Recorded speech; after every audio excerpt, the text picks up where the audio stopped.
I'm Allie, and this is Wisdom for Living. 3 minutes of your week, wisdom for a lifetime.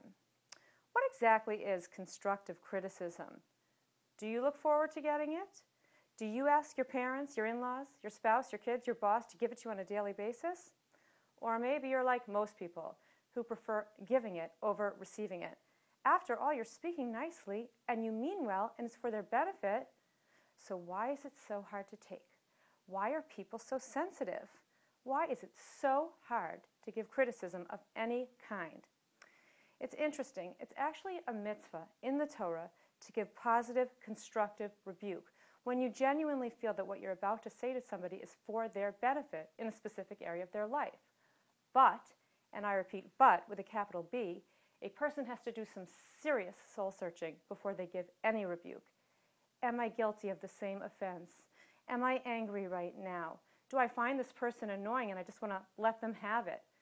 How would I feel if I got criticized in the same way? Am I embarrassing this person? Why do we have to be so careful when offering criticism? Well, you may have noticed that people are imperfect, but they're also vulnerable, very vulnerable. Whenever a person's sense of self or their ego feels under attack, they get a feeling a little bit like a lion that's coming right out at them, and it's about to attack them. An adrenaline rush that's not that different from an animal about to pounce. And of course, the more fragile a person's sense of self, the bigger the lion seems. And that's why even the nicest criticism, that shirt doesn't really suit you, is taken by a person somehow to sound something like, you're defective, there's something wrong with you. And that's why criticizers beware. Too much criticism is destructive and ineffective. And even the smallest amount of criticism, a person has to do serious soul searching before they administer it and ask themselves, am I really giving it to the person for their benefit? But there's one last point that I want to make, and this is very, very important and well worth considering. If criticism does rear its head, there's something constructive and positive that you can do with it. There is a 3-word test. When someone criticizes you, you have the ability to ask yourself, is it true? Is it true what they're saying?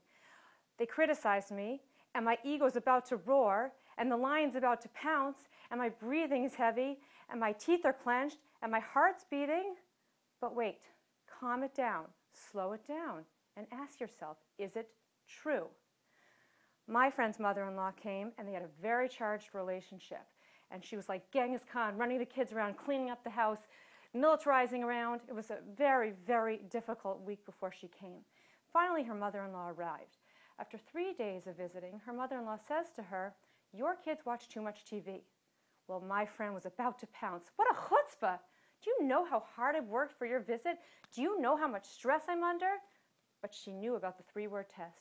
She quieted herself down and she said, is it true? Is it true that my kids watch too much TV? Ask yourself, is it true? And you may be surprised to discover that the answer is yes.